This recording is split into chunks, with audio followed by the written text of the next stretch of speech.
قال فما خطبكم أيها المرسلون قالوا إنا أرسلنا إلى قوم مجرمين لنرسل عليهم حجارة من طين مسومة عند ربك للمسرفين فأخرجنا من كان فيها من المؤمنين فما وجدنا فيها غير بيت من المسلمين وتركنا فيها آية للذين يخافون العذاب الأليم وفي موسى إذ أرسلناه إلى فرعون بسلطان مبين فتولى بركنه وقال ساحر أو مجنون فأخذناه وجنوده فنبذناهم في اليم وهو مليم وفي عاد إذ أرسلنا عليهم الريح العقيم ما تذر من شيء أتت عليه إلا جعلته كالرميم وفي ثمود إذ قيل لهم تمتعوا حتى حين فعتوا عن أمر ربهم فأخذتهم الصاعقة وهم ينظرون فما استطاعوا من قيام وما كانوا منتصرين وقوم نوح من قبل إنهم كانوا قوما فاسقين والسماء بنيناها بأيد وإنا لموسعون والأرض فرشناها فنعم الماهدون ومن كل شيء خلقنا زوجين لعلكم تذكرون ففروا إلى الله إني لكم منه نذير مبين ولا تجعلوا مع الله إلها آخر إني لكم منه نذير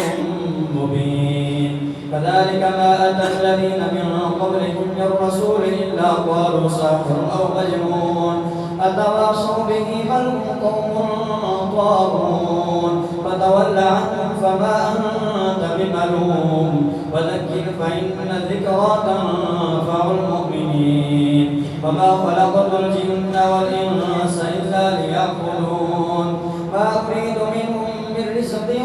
وما أريد أن يطعمون إن الله هو الرزاق ذو القوة المتين فإن للذين ظلموا ذنوبا مثل ذنوب أصحابهم فلا يستعجلون فويل للذين كفروا من يومهم الذي يوعدون والطور وكتاب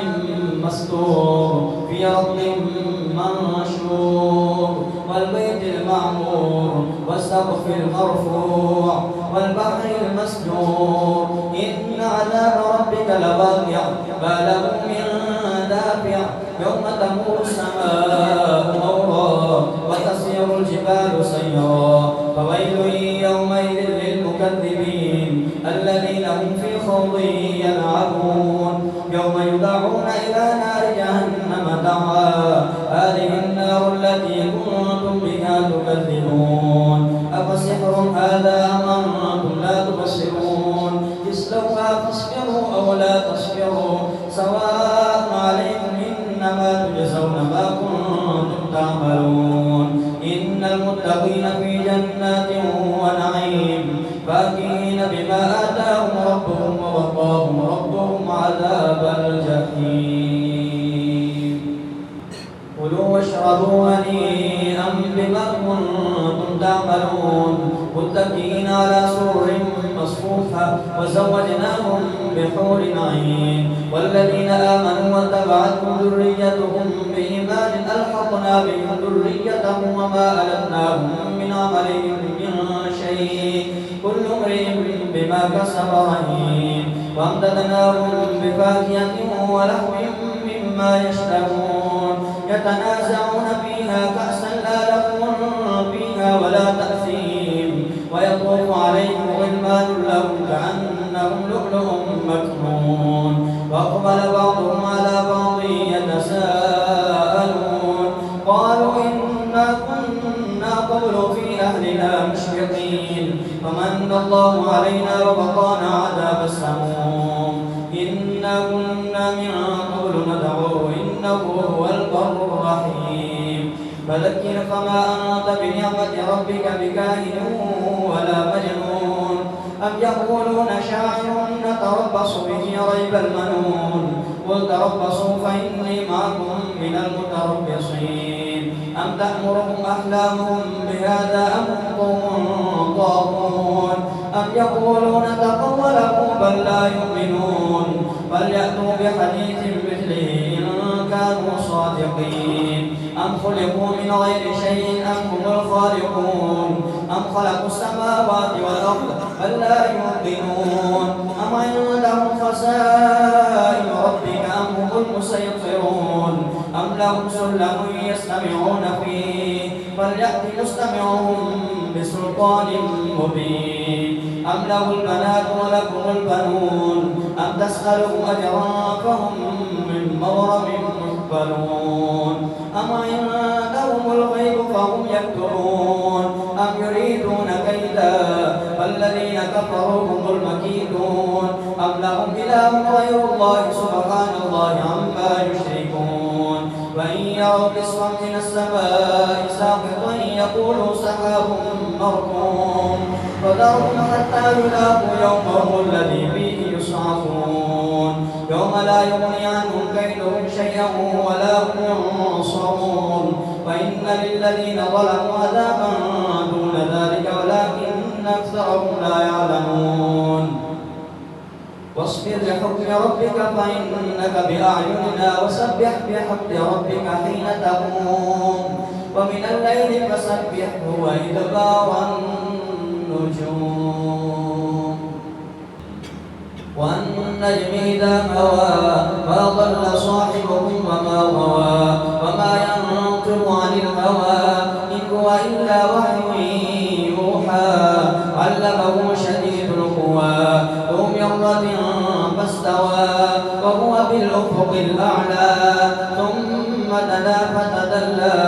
فكان قاب قوسين أو أدنى فأوحى إلى عبده ما أوحى ما كذب الفؤاد ما رأى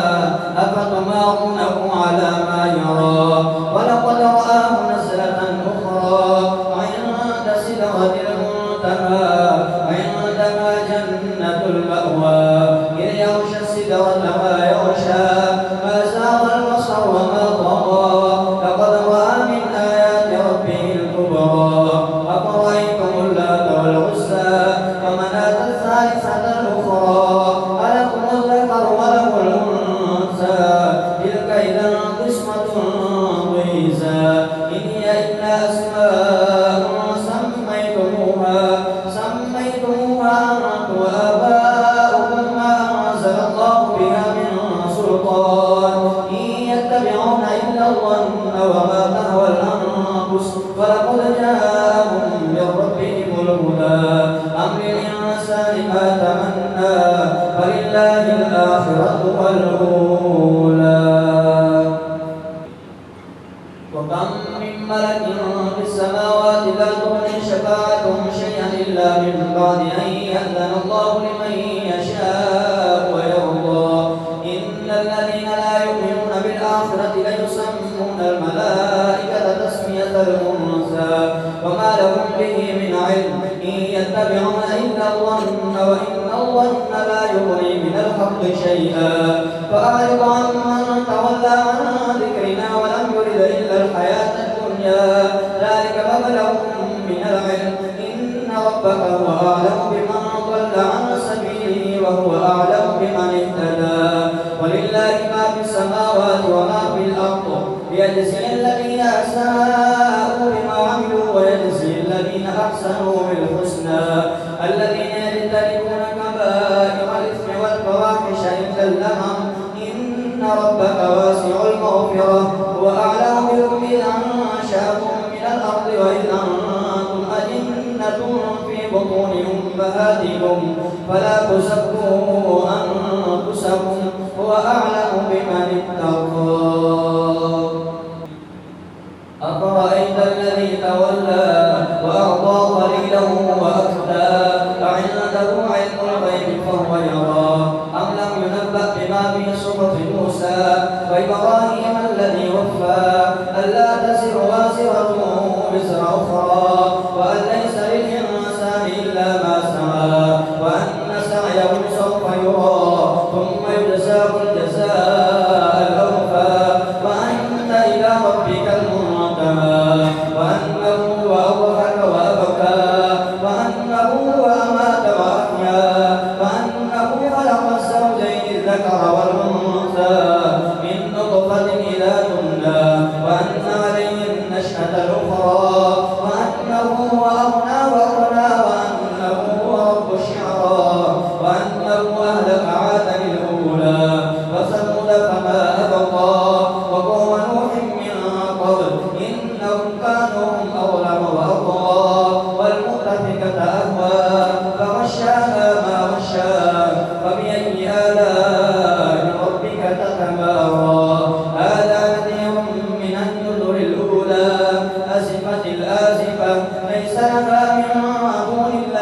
كاشفة أفمن هذا الحديث تعجبون وتضحكون ولا تبكون وأنتم سامدون فاسجدوا لله واعبدوا. اقتربت الساعة وانشق القمر وإن يروا آية يعرضوا ويقولوا سحر مستمر وكذبوا واتبعوا أهواءهم وكل أمر مستقر ولقد جاءهم من الأنباء ما فيه مزدجر حكمة بالغة فما تغني النذر فتول عنهم يوم يدعو الداعي إلى شيء نكر وكذبوا واتبعوا أهواءهم وكل أمر مستقر ولقد جاءهم من الأنباء ما فيه مزدجر حكمة بالغة فما تغني النذر فتول عنهم يوم يدعو الداعي إلى شيء نكر خش عن أبصارهم يخرجون من الأجداث كأنهم جراد منتشر مهطعين إلى الداع يقول الكافرون هذا يوم عسير كذبت قبلهم قوم نوح فكذبوا عبدنا وقالوا مجنون واستجير فدعا ربه أني مغلوب فانتصر ففتحنا أبواب السماء بماء منهمر وفجرنا الأرض عيونا فالتقى الماء على أمر قد قدر وحملناه على ذات ألواح ودسر تجري بأعيننا جزاء لمن كان كفر ولقد تركناها آية فهل من مدكر فكيف كان عذابي ونذر ولقد يسرنا القرآن للذكر فهل من مدكر كذبت عاد فكيف كان عذابي ونذر إنا أرسلنا عليهم ريحا صرصرا في يوم نحس مستمر تنزع الناس كأنهم أعجاز نخل منقعر فكيف كان عذابي ونذر ولقد يسرنا القرآن للذكر فهل من مدكر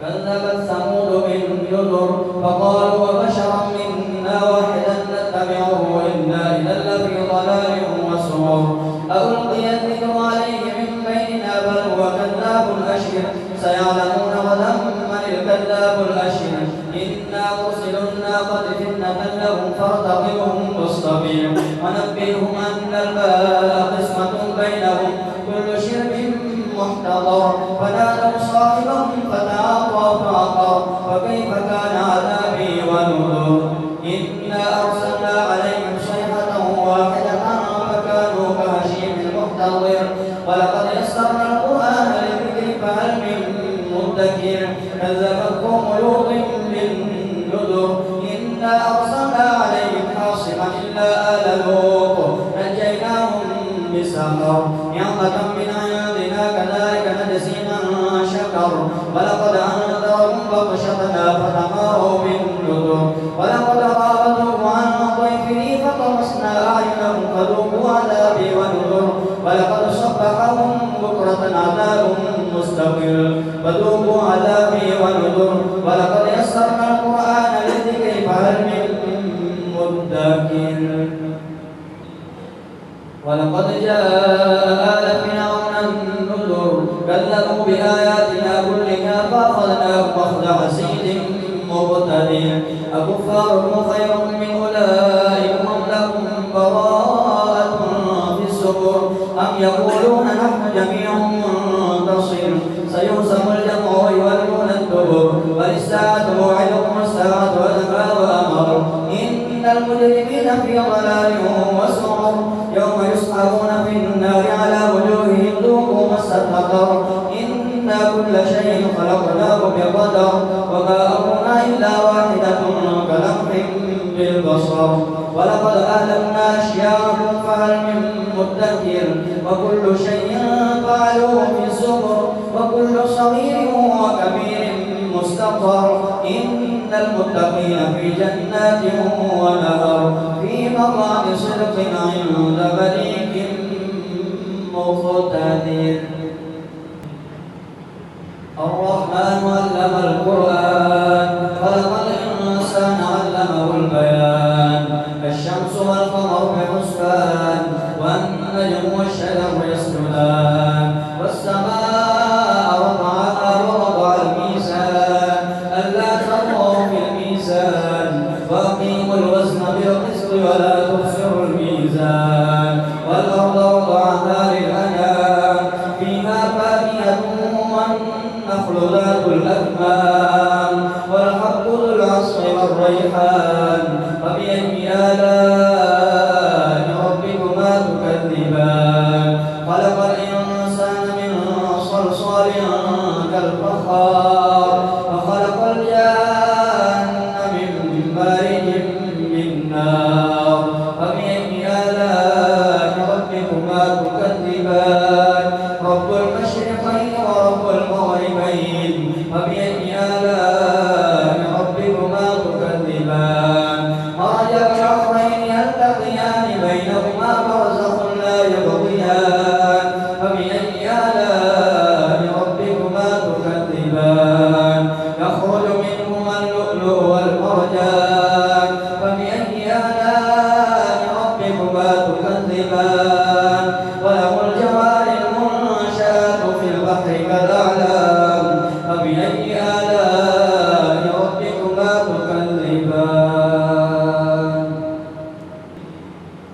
كل من عليها فان ويبقى وجه ربك ذو الجلال والإكرام فبأي آلاء ربكما تكذبان يسأله من في السماوات والأرض كل يوم هو فيه شأن فبأي آلاء ربكما تكذبان سنقرأ لكم أيها الثقلان فبأي آلاء ربكما تكذبان يا معشر الجن والإنس إن استطعتم أن تنفذوا من أقطار السماوات والأرض فانفذوا لا تنفذون إلا بسلطان فبأي آلاء ربكما تكذبان يرسل عليكما شواظ من نار ونحاس فلا تنتصران فبأي آلاء ربكما تكذبان فإذا انشقت السماء فكانت وردة كالدهان فبأي آلاء ربكما تكذبان فيومئذ لا يسأل عن ذنبه إنس ولا جان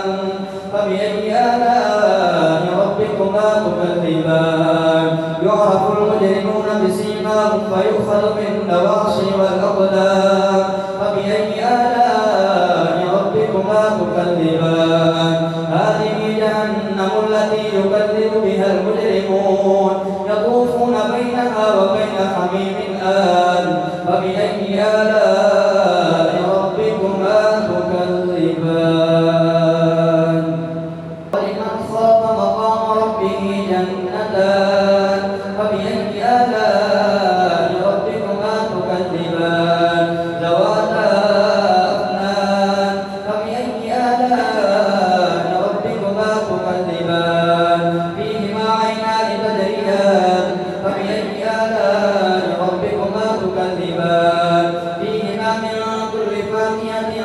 زوجان فبأي آلاء ربكما تكذبان متكئين على فرش بطائنها من استبرق وجنى الجنتين دان فبأي آلاء ربكما تكذبان فيهن قاصرات الطرف لم يطمثهن إنس قبلهم ولا جان فبأي آلاء ربكما تكذبان كأنهن الياقوت والمرجان فبأي آلاء ربكما تكذبان هل جزاء الإحسان إلا الإحسان فبأي آلاء ربكما تكذبان ومن دونهما جنتان فبأي آلاء ربكما تكذبان مدهامتان فبأي آلاء ربكما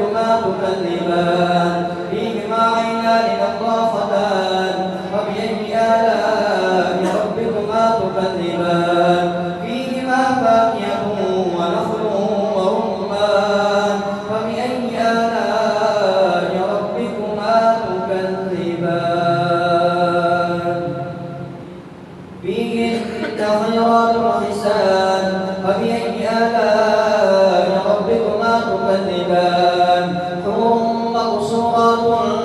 في الخيام فبأي آلاء ربكما تكذبان لم يطمثهن إنس قبلهم ولا جان